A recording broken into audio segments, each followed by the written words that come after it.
એટલે 15,000 રૂપિયા રમેશભાઈ, એટલે મને એમ લાગે છે કે કોઈ ચાંદીના પત્ર ઉપર કે સોનાના કાગળ ઉપર આ લોકો પતરું બનાવ્યું એના ઉપર કઈક, એટલે કાયદાકીય પોલીસ વાળો કે તમે શું કરી રહ્યા છો, તો કે હું કાયદાનું પાલન કરું છું. પણ કાયદાનું પાલન કેવું કે ખીસો કાપવો એ મારો કાયદો છે અને એ કાયદાને હું પાલન કરવું એ મારી ફરજ છે.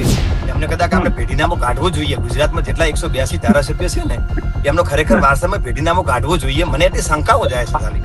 નહીં કે પેલો કોઈક શરાબ આપ્યો હોય, કઈક આશીર્વાદ આપ્યો અને શરાબમાં પડી જાય.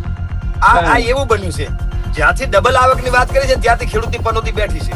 એને પહેરવા ચપ્પલ જૂતા હોતા નથી. 24 કલાકની અંદર એ ઊંઘે ત્યારે ઉઘાડ પગો હોય છે અને ખેતરમાં જાય ત્યારે ઉઘાડ પગો હોય છે. બરાબર. આ ઉઘાડ પગો જે છે ને એની હાય ક્યારે જો આવી ગઈ ને તો તમારે બાળક પેદા નહીં થાય. તમારે IVF ની સિસ્ટમમાં જઈને બાળક પેદા કરવું પડશે. અને પરવીનભાઈ ખુદ જો એમ કહેતા હું ખેડૂતનો દીકરો છું, ખેડૂતો માટેની વાત કરતા હોય તો પરવીનભાઈ તમારા હાથે આ પાપ થયો છે. આ પાપને સુધારી શકશો તમે? બંદૂકમાંથી ગોળી સરકારની નીકળે કે તીર નીકળ્યો એટલે પહેલો ટાર્ગેટ ખેડૂત, બાકીના બધી પછી. પહેલો ટાર્ગેટ કે ખેડૂતને અડવી જોઈએ એનું નામ લખીને મોકલે છે. વર્તમાન પરિસ્થિતિમાં આવી છે.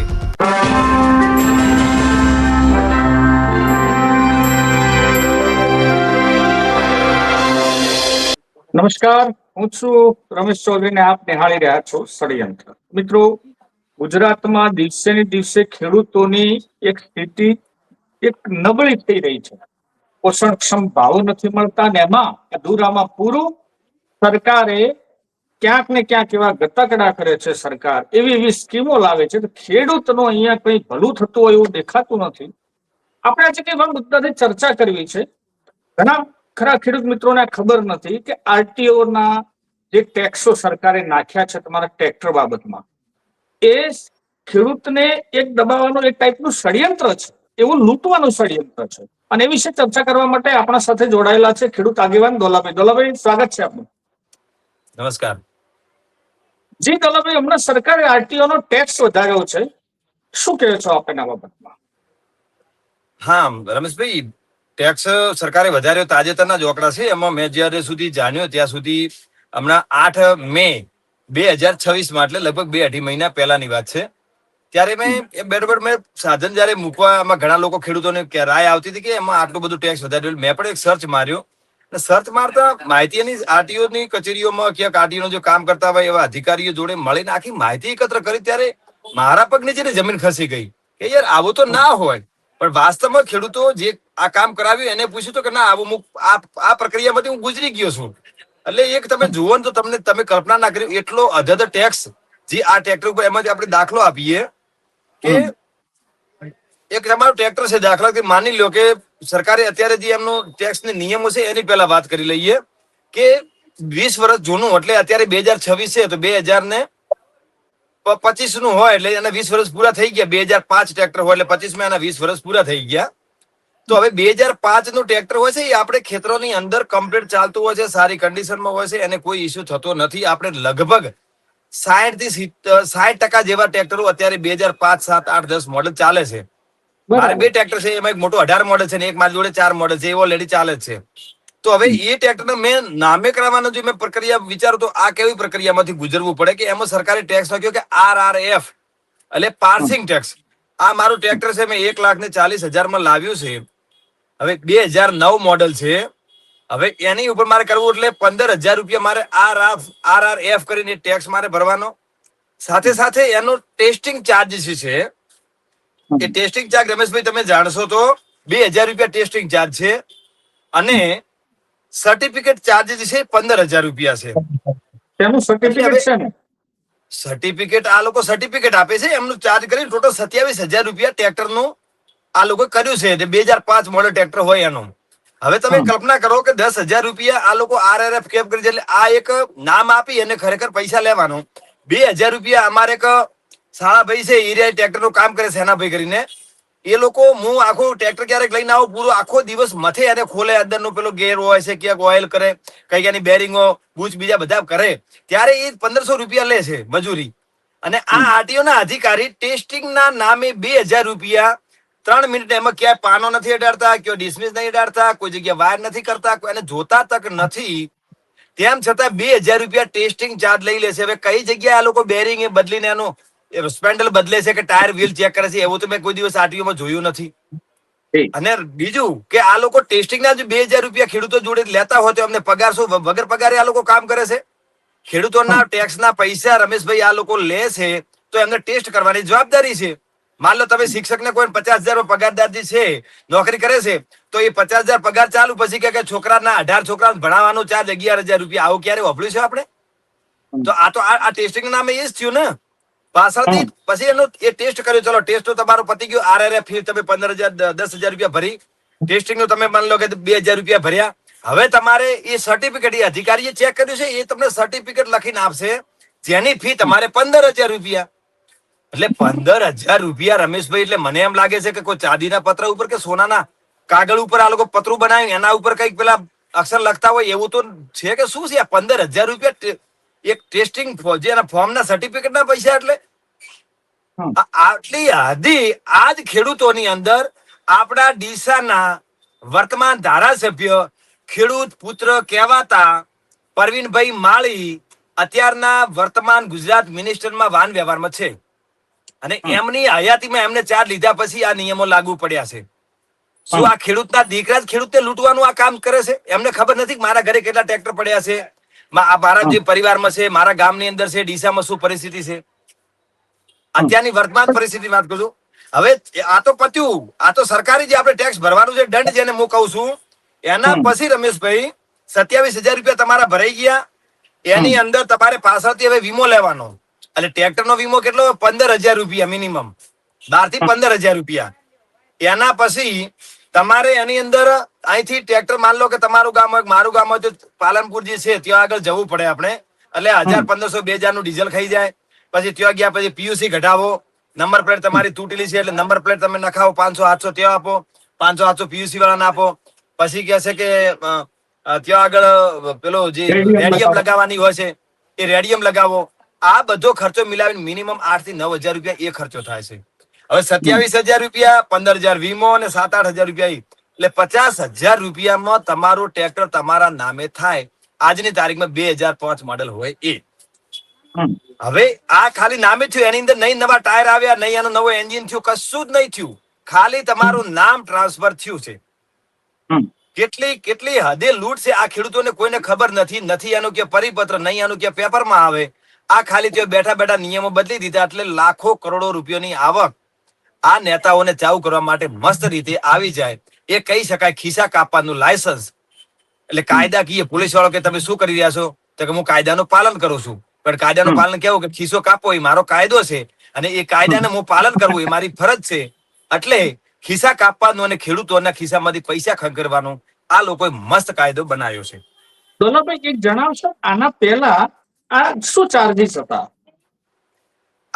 એના પહેલા ચાર્જ ની વાત કરીએ તો 2014 માં 800 રૂપિયા ચાર્જ હતું. ખાલી 800 રૂપિયા? ખાલી 800 રૂપિયા ચાર્જ ચૂકવતા એટલે આપણું ટ્રેક્ટર જે પુરાણો હોય એ રીપાર્સિંગ થઈ જતું હતું. અત્યારે 27,000. અને એમાં શરૂઆતના છેલ્લા 2-3 વર્ષમાં, 2 વર્ષ પહેલા 5200 રૂપિયા જ હતું. 2 વર્ષ પહેલા 5200 રૂપિયા હતો, પણ 27,000 રૂપિયા હવે થયો છે. અને ટુ વ્હીલર ની વાત કરીએ, ટુ વ્હીલર આપણે ખેડૂતો દૂધ ભરાવતા હોય, એમને ક્યાંક આવા જવામાં એટલા સિંગલ વ્યક્તિને એને ટુ વ્હીલર 2005 મોડેલ હોય એની માર્કેટ વેલ્યુ કેટલી હોય છે ખબર છે રમેશભાઈ તમને? અત્યારે તમે કદાચ નવું વાપરતા હશો, 8,000 10,000 રૂપિયા હીરો હોન્ડા નું હોય સ્પ્લેન્ડર, એટલામાં આપણને મળી જાય. એટલે આપણે ઘર પૂરતું કામ કરવું, ગામમાં જવા આવવા, દૂધ બીજું ભરાવવું, ક્યાંક 4 ના ભાડા લાવવા તો થઈ શકે. હવે એમનું ચાર્જ આ લોકોએ કેટલું રાખ્યું છે? RRF ફી છે એની 2,500 રૂપિયા, 1,000 રૂપિયાનું ટેસ્ટિંગ છે અને 2,000 રૂપિયા સર્ટિફિકેટ ચાર્જ છે. એટલે ટોટલ 5,500 રૂપિયા થયા. 2,000 નો વીમો ગણીએ અને 1,000 રૂપિયા પ્રોસેસિંગ ગણીએ, આપણે પેટ્રોલ નો ગણીએ, એની નંબર પ્લેટ, એની પીયુસી, એનું રેડિયમ, એ સાઈડ સિંગલ બીજી કોઈ તૂટેલી હોય તો આપણે વગે કરાવી પડે. તો એમ થઈ 8,500 રૂપિયા એ ટુ વ્હીલર ની અંદર થાય છે, જેની ઓરિજિનલ કિંમત જ 8,000 રૂપિયા છે. અલા એના કરતા તમે અમને 2,000 રૂપિયા આપો ને, બાઈક બધા લઈ જાઓ પ્રાય. એટલે આ જફાત મટી જાય, તમારા પાર્સિંગ નું બાર્સિંગ નું બધું આ કરદા પાર્સિંગ બધું બંધ થઈ જાય. અને ટ્રેક્ટર માં આવે છે એક સામાન્ય આ ખેડૂત પુત્રો જે કહેવાતા ધારાસભ્યો છે, જે મંત્રીઓ છે, એમનામાં કઈ મગજ જેવું છે કે પછી બધું અભડમ હેડે છે? એમને ખબર નથી પડતી આટલી? રમેશભાઈ, મને એવું લાગે છે કે આ બધા એલિયન્સ માંથી તો નથી આવ્યા ને. એમને કદાચ આપણે પેઢીનામું કાઢવું જોઈએ. ગુજરાતમાં જેટલા 182 ધારાસભ્ય છે ને, એમનો ખરેખર વારસામાં પેઢીનામું કાઢવું જોઈએ. મને એટલી શંકાઓ જાય છે ખાલી. કારણ કે હોય કદાચ ગુજરાતનો વ્યક્તિ હોય તો એ તો વિદેશની અંદર બિઝનેસ કરે છે, એનું માઇન્ડ કે જેવું તો ના હોય. પણ આ લોકોની બુદ્ધિ જોતા તો શંકા જાય છે કે યાર ગુજરાતી ના હોઈ શકે એમ. કારણ કે કમસે કમ એટલે સામાન્ય વ્યક્તિમાં બુદ્ધિ તો હોય. જુઓ, એમને આ લોકોએ કેવું કર્યું ખબર છે? અમને આગળ બી હતું, આપણા અહીંથી બધા ઘણા ધારાસભ્યો અરવલ્લીની ગિરિમાળાઓમાં જઈને વૃક્ષો વાવશે, સીડ બોલ ફેંકશે, ફોટા વગેરે આ ને તે બધું કરશે, કરોડોનો ખર્ચો કરશે. એક બાજુ ત્યાં બેઠા બેઠા આપણા વડાપ્રધાન શ્રી એક કોન્ટ્રાક્ટર કરે છે કે આખી અરવલ્લી તમે તમારા બાપની જેમ ખનીજ માફિયાઓને ખણવી એમ ખણાવવાની. તો એક બાજુ એને બચાવવા માટે તો મને એવું શંકા જાય કે આ વૃક્ષો શું એ ખનીજ માફિયાઓ માટે વાવ્યા હતા આ લોકોએ, અને જેનો ખર્ચો જનતા ઉપર પાડ્યો હતો. એટલે આ, અને બીજું જુઓ, ગુજરાત સરકારમાંથી હમણાં નરેન્દ્રભાઈ મોદી બીજા સરકારે ભેગા થઈને પહેલા 3 આર હતા. એ આર ઉપર એક સૂત્ર આપ્યું હતું, 3 આર. પછી ફરીથી નવા 3 આર કર્યા. એટલે 3 આર માં શું હોય છે કે એની અંદર પહેલો જે આર હોય છે ને, એ પહેલા 3 આર હતા જે એ થોડા સમય પહેલા કાઢ્યા હતા આપણે કે ભાઈ વિકસિત ભારત. પછી પેલો આપણે જે એવું એક સૂત્ર આપ્યું હતું 3 આર નું, જેની અંદર પહેલો આર નો મતલબ હતો રિસાયકલ. એટલે કે આપણે રીતે કે પુનઃ નવીકરણ કરવું. આપણે કોઈ પણ જૂનું સાધન હોય કે જૂની કઈ ટેબલ બીજું હોય તો તમે એને રિપેર કરી અને એનું રિસાયકલ કરીને પુનઃ નવીનીકરણ કરીને તમે એને યુઝ કરો, જેનાથી પૈસો વપરાય નહીં તમારો, તો જેનાથી દેશમાંથી બહારથી કોઈ વસ્તુ ન લાવવી પડે, એનાથી આપણી દેશની ઇકોનોમી વધે. એટલે ઉત્પાદન કર્યું એમ. બીજું આર એ લોકોએ આપ્યું હતું રેડ્યુસ. બીજા આર નો મતલબ રેડ્યુસ. હવે રેડ્યુસ નો મિનિંગ શું થાય છે? ઘટાડો કરવો. શક્ય હોય તો નવું ન ખરીદવું. તમારે માન લો કે 2 વીઘા ખેતર હોય, આ તો આપણે ખેડૂત ઉપર દાખલો આપીએ, 2 વીઘા ખેતર હોય, તમારે નવો ટ્રેક્ટર લેવાની જરૂર નથી. તમે પાડોશીને 500, 1000, 2000 રૂપિયા આપીને તમે ખેડાઈ શકો, તમારી ખેતી ચાલી જાય છે. બરાબર. આ રેડ્યુસ બીજો આર હતો. ત્રીજો આર હતો એનો રીયુઝ, એટલે કે ફરીથી એનો ઉપયોગ કરવો. તમે માન લો કચરામાં વસ્તુ ફેંકી દીધી હોય, અથવા તમારે પડી હોય, અથવા તમે બીજું લાવવાનું વિચારતા હોય, તો એવું ના વિચારવું. દેશની ઇકોનોમીને અધર લાવવા માટે તમે એનો રીયુઝ કરો, ફરીથી વાપરો. તમે કોઈ વાસણ અને નોર્મલ કયો ગોબો પડ્યો તેને તમે વેડિંગનો ટપકો મારીને તમે એને યુઝ કરવાનું ચાલુ કરો, એ રીયુઝ. હવે આ 3 આર હતા. એના પછી ફરી રમેશભાઈ નવા 3 આર આપ્યા. એ કયા 3 આર આપ્યા? કે રિપેર. વસ્તુ તમે રિપેર કરી અને વાપરવી. રિપેર કર્યા પછી તમે કોઈ પણ ટીપ ટાપ કરો, આપણી દેશી ભાષામાં કહીએ, ભાઈ ટાયર બાયર ના હોય તો ટ્રેક્ટરના ટાયર બાયર કરીને 40-50 હજારનો ખર્ચો કરીએ તો આપણે 5 વર્ષ ટૂંકા થઈ જાય. તો આપણને ભાઈ ખર્ચો ના કરવો પડે, દેશની ઇકોનોમી પણ ઓછી આવે, અને નવી ખરીદી ઓછી થાય તો ટેક્સના પૈસા એ બચી શકે. એના માટે પાર્ટીને પણ ફાયદો થાય, ખેડૂતને, અને સરકારને પણ ઇકોનોમીમાં સૌથી મોટો ફાયદો થાય. 5મા નંબરનો આર આપ્યો રીક્લેમ. આ લોકોએ પુનઃ મેળવો. ક્યાંક તમારું માન લો કે પોલિસીની અંદર જતો રહ્યો કે આ દબજો ડૂલ થઈ ગયો હોય, અથવા કોઈ રગડામ પડ્યો કેસ ચાલતો હોય, એને તરત સોલ્વ કરી અને પાછું તમે મેળવી અને તમે એને ફરીથી વાપરવાનું ચાલુ કરો, જેનાથી વેસ્ટેજ જાય નહીં. અને 6થું આર આપ્યું તો રીસ્ટોલ. આ લોકોએ આપ્યું હતું તો પુનઃ સ્થાપવું, એને ફરીથી ઇન્સ્ટોલ કરવી, ફરીથી એને પાછી માર્કેટમાં ચાલે એવી વસ્તુને કરવી. એક બાજુ આ લોકો 6 આર આપ્યા છે કે જેનાથી તમારા દેશની ઇકોનોમી ઊંચી આવે. બીજી બાજુ 60,000 રૂપિયા લૂંટવાનું ચાલુ કર્યું. આ રીસ્ટોલ કરી ખેડૂત, માન લો આપણે જે જુગાડ કરીએ, સનેડા બધા જે છે સરકાર એમાં સબસિડી આપે છે. ક્યાં ખરપવાનું હોય છે, ક્યાં ખેડવાનું હોય છે, ક્યાંક વજન ઉચકવાનું, આ બધા ખેડૂતો જાતે જુગાડ નથી કર્યા? જેનાથી દેશની ઇકોનોમી વધે છે ઓલરેડી, એમાં પૈસો પેદા થાય છે. તો એની જગ્યાએ આ ખેડૂત, આપણે ટ્રેક્ટર ચલાવીએ છીએ તો હું ટ્રેક્ટર 2005 ચલાવું, મારે નવું ખરીદવાની જરૂર નથી, તો એ દેશની ઇકોનોમી ફાયદો થયો છે ને. મારે ના ખરીદવું પડે, પૈસા મારા ના ગયા, સરકારમાંથી પણ એ વસ્તુ બહારથી વિદેશથી કયો આવતી એને પણ ખરીદવી ના પડી, તો આ ફાયદો થયો છે. તો રીયુઝ કરનારા જૂના ટ્રેક્ટર વાપરે એને સરકારે ખરેખર ઇનામ આપવું જોઈએ, એને પ્રોત્સાહન આપવું જોઈએ, અને એને ફ્રી ઓફ કોસ્ટમાં નવો તમારે પાર્સિંગ ચાર્જ લાગતું હોય તો સેકન્ડમાં પાર્સિંગ ચાર્જ ફ્રી કરવો જોઈએ. હું તેની જગ્યાએ એ જ કરું. કારણ કે ભાઈ તું જૂનું વાપરે છે, ખરેખર તને ધન્યવાદ છે કે તું દેશની ઇકોનોમી માટે અડગ ઉભો છે. તને જૂનું વાપરવાની તકલીફ પડતી છે, તારા જોડે પૈસા છે પરંતુ તું તેમ છતાં ન લઈ શકતો હોય તો તું ખરેખર ધન્યવાદ છે. એટલે એને ફરી પાછી વાપરે. એની જગ્યાએ મેં 1,40,000 ટ્રેક્ટર લાવ્યું, 2009 મોડલ. તો કદાચ તમારે 5 મોડલ જોઈતું હોય તો તમને 80-90 હજારમાં મેસી ટ્રેક્ટર મળી રહે. હવે એનો 50,000 રૂપિયા ચાર્જ લાગે છે. તો હવે આ મૂડી ઘાટ કરતા ઘણામણ મોગો, એટલે કયો ભાઈ જાય આ બધું કરવા માટે? અને ખેડૂતને મજબૂરી થાય, તમે વેચ્યું કે ભાઈ દોલાભાઈ તમારે નોમે કરાવવું જ પડશે, તો હું નોમે કરાવું છું, એટલે મને 80,000 નું ટ્રેક્ટર, એના ઉપર 50,000 કરું એટલે મને 1,30,000 માં પડે. આ સરકાર ખેડૂતો કહે છે કે ખેડૂતોની આમ આવક ડબલ થઈ ગઈ છે, ખેડૂત તો આમ સ્વર્ગમાં પહોંચ્યો છે. ખેડૂતોની આવક ડબલ કરવાની જે વાત નરેન્દ્રભાઈ કરી છે ને, એ ખરેખર ના કરી હોત તો સારું હતું. કમસે કમ આ વાત ન કરી હોત ને તો ડબલ ઘટાડો થતો તો એ તો ના જ થાય. પણ આ વાત કરવાથી આવક બમણીની જગ્યાએ ઘટાડો બમણો થઈ ગયો છે. નહીં કે પેલો કોઈક શ્રાપ આપ્યો હોય, કઈક આશીર્વાદ આપ્યો અને શ્રાપમાં પડી જાય. આ એવું બન્યું છે. જ્યાંથી ડબલ આવકની વાત કરી છે ત્યાંથી ખેડૂતની પનોતી બેઠી છે. એટલે એને રિવર્સ નો રિવર્સ જાય છે. એટલે અને બીજું એક મને એના ઉપરથી જ વાત હતી કે આપણે જે ટ્રોલી લઈએ છીએ, ટ્રોલીની અંદર અત્યારે તમે જુઓ તો રીપાર્સિંગ એ બંધ થઈ ગયું. ટ્રોલીની પાર્સિંગ કરવાની જરૂર નથી. હા, નથી, બરાબર. તો તમારે અત્યારે હમણાં તાજો દાખલો, એને કઈક ટ્રોલી લઈને જતો હતો અને એને કઈક બાઇક અથડાણું એટલે પોલીસ કેસ બન્યો. તો પોલીસે કીધું કે આ ટ્રોલીની ચોપડી લાવો તમે. અને ખેડૂતને કયો ખાડામાં જવાનું. પેલા સરકાર ના પાડે છે કે તમારે પાર્સિંગ કરાવવાની જરૂર નથી. એ ગાડામાં ને એમાં આવે છે અને ટ્રેક્ટરને બળદ ગાડામાં ગણેલો છે ત્યારથી. અને એ બળદ ગાડાનું કેવી રીતે ટેક્સ મારફતે ખેડૂતોના ખિસ્સા ખાલી કરે છે એ મેં તમને આગળ વાત કરી. પોલીસ સ્ટેશનમાં જઈએ ત્યાં તમે કે ભાઈ આ ટોલાની ચોપડી આપો. અમે કીધું ભાઈ નથી, અમે પાર્સિંગ કરવાનું છે જ નહીં, અમે ટોલો નવો લીધેલો છે ને સરકારનો આ પરિપથ ના કે એવું નહીં, ચોપડી તો જોઈએ સાધનની કે. એટલે કેટલી હદે આ પરિસ્થિતિ સર્જાણી છે. હવે ક્યાં 6R અને ક્યાં આ બાજુ. અને બીજું એની અંદર કેવું થાય છે ખબર છે? તમે આરટીઓ ની અંદર ભરવા જો 27,000 રૂપિયા, એટલે તમારે એક માં પાવતી અલગ ભરવાની, ઓનલાઈન જે કરવાનું, બાકીની ઓફલાઈન પાવતી ની અંદર ભરવાની. તો આ પૈસા બધા કયો છે અલગ અલગ કેમ ભરવાના? બધા એક જગ્યાએ સરકારી હોય તો એક જગ્યાએ ના ભરાવા જોઈએ રમેશભાઈ. એટલે ક્યાં જઈને અટક્યું છે ખેડૂતોના નામે.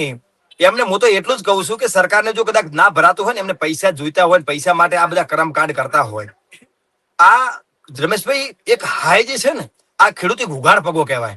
એને પહેરવા ચપ્પલ જૂતા હોતા નથી. 24 કલાકની અંદર એ ઊંઘે ત્યારે ઉઘાડ પગો હોય છે ને ખેતરમાં જાય ત્યારે ઉઘાડ પગો હોય છે.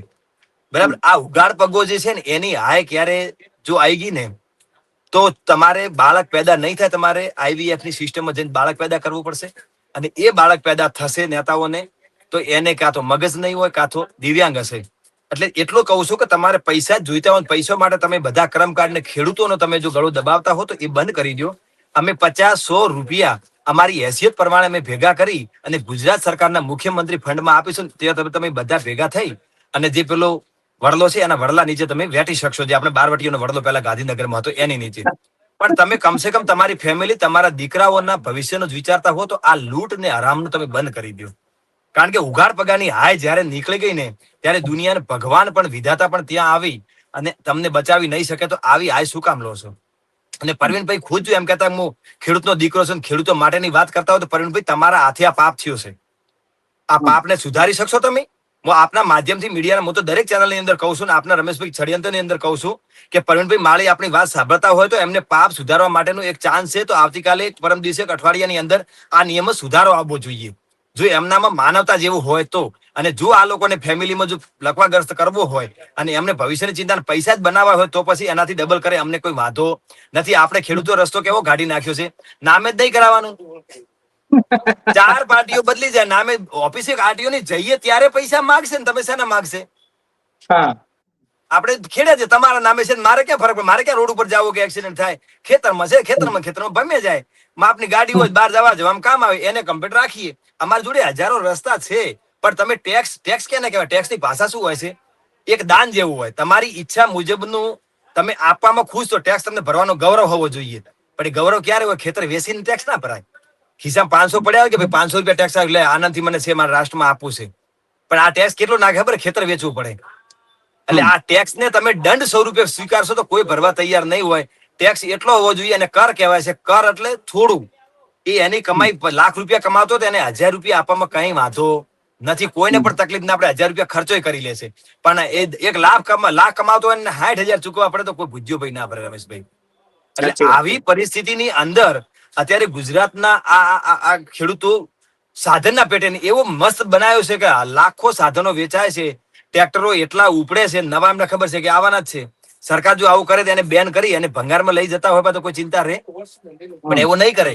કારણ કે માન લો કે અમે 1,40,000 માં ટ્રેક્ટર લાવ્યો, 50,000 કરું, 80,000 નું ટ્રેક્ટર માન લો 2005 મોડલ હોય ને પેલા મારે 50,000 ભરવા, એના કરતા તો હું પછી લાખ રૂપિયા અમને આપો ને ટ્રેક્ટર તમે લઈ જાઓ, બધું ભંગાર કરીને જે લોખંડ ને બધું ગાળી કરીને નવી બનાવી દો. પણ એવું નહીં કરવાનું.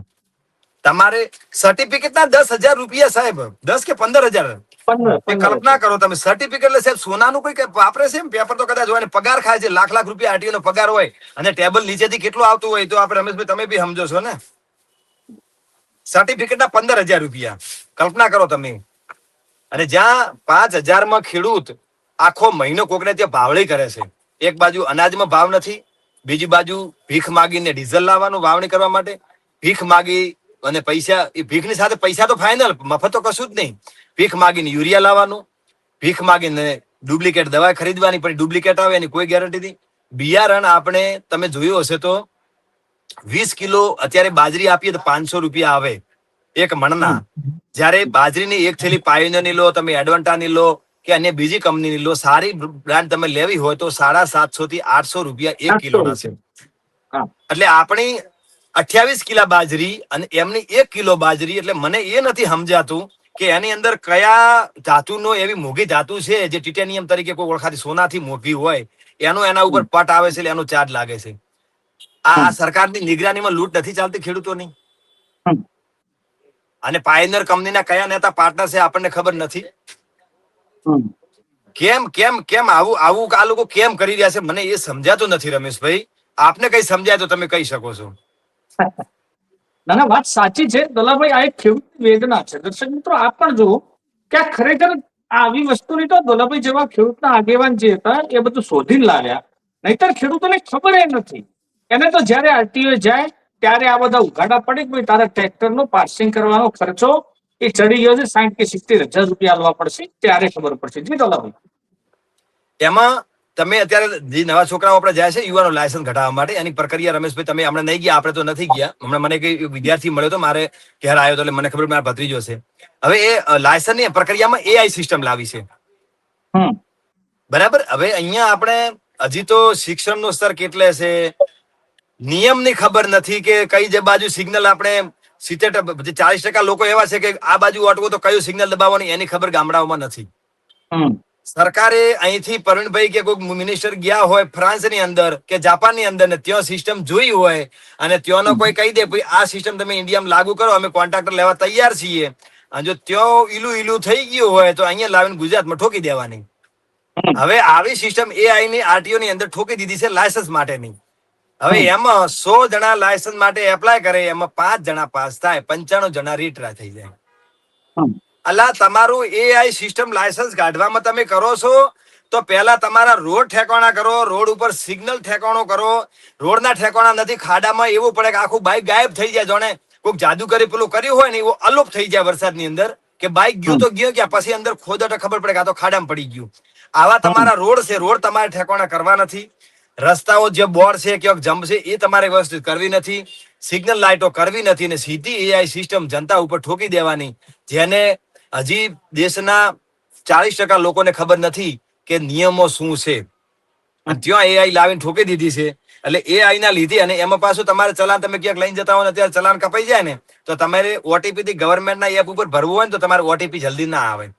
તો એમને પ્રાઇવેટ કંપનીઓ પ્રાઇવેટ એપો ઠેકો આપેલો છે જે ઈલું કરીને લાયેલું હોય છે એનું સેન્ટર. હવે એ સેન્ટરમાં જાય એટલે તમારે 300 રૂપિયા વધારે, 1000 રૂપિયા આપણે ઈ ચલનમાં ના થાય તો 1000 રૂપિયા જઈ અને ઓફલાઈન ભરી શકો. એનો કમ્પ્લીટ ભરાઈ જાય 1 સેકન્ડમાં, તમારે 300 રૂપિયા આપવાના, 300-400 રૂપિયા એક્સ્ટ્રા, એટલે 1000 રૂપિયા તમારે 1400 રૂપિયા લાગે. એટલે આ સિસ્ટમ કે અમે હજારો એપો એવી કાઢી છે, આવી સિસ્ટમ શું કામ કરવાની પડે?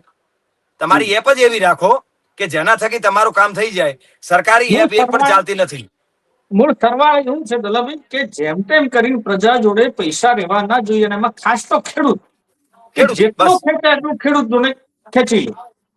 બંદૂક માંથી ગોળી સરકારની નીકળે કે તીર નીકળ્યું એટલે પહેલો ટાર્ગેટ ખેડૂત, બાકીના બધી પછી. પહેલો ટાર્ગેટ કે ખેડૂતને અડવી જોઈએ એનું નામ લખીને મોકલે છે. વર્તમાન પરિસ્થિતિમાં આવી છે. તો દર્શક મિત્રો, આ હતા ખેડૂત આગેવાન દોલાભાઈ. દોલાભાઈના વિચારોથી જો આપ સંમત હોય, વિશ્લેષણ આપને ગમતું હોય ખેડૂતોનું, તો ચેનલમાં નવા હોય તો વિડીયોને, આખા વિશ્લેષણને તમે શેર કરી શકો છો. આપની કોમેન્ટો ચોક્કસ આવકાર્ય છે. જય હિન્દ, જય ભારત.